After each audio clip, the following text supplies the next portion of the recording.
Hello, Ram Ram, नमस्ते। मैं हूँ मालती और आप लोगों के बीच में एक बहुत सुंदर बेटी विवाह का गीत गाती हूँ। सुनिए, आप लोग बताइएगा कैसा लगता है। आम से मीठी महुइया हो बाबा, आम से मीठी महुइया हो बाबा, या हो बाबा काहे हो सुतेल नीर भेद सजन लुगावा घेरियले हो, किया हो बाबा काहे हो सुतेल नीर भेद सजन लुगावा घेरियले हो। कुछु सुतिले कुछु जागिले हो बेटी, कुछु सुतिले कुछु जागिले हो बेटी, आहो बेटी कुछु हो दहेजवा के सोच सजन लोगावा घेरियले हो, किया हो बेटी कुछु हो दहेजवा के सोच सजन लोगावा घेरियले हो।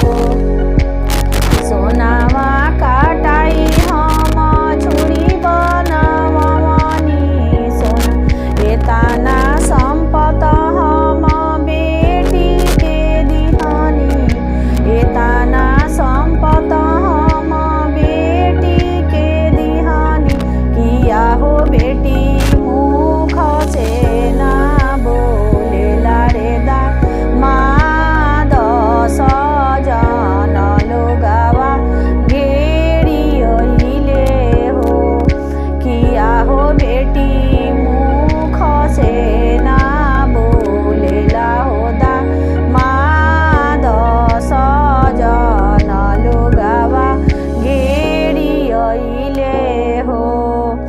सोनामा काटाई हम छुरी बनवनी, सोनामा काटाई हम छुरी बनवनी, जब हो सुंदर दुल्हा हाथे छुरी लिहले, जब हो सुंदर दुल्हा हाथे छुरी लिहले, किया हो बेटी नई नई करेला रे सालाम सजन लोगावा घेरियले हो, किया हो बेटी नई नई करेला हो सालाम सजन लोगावा घेरियले हो।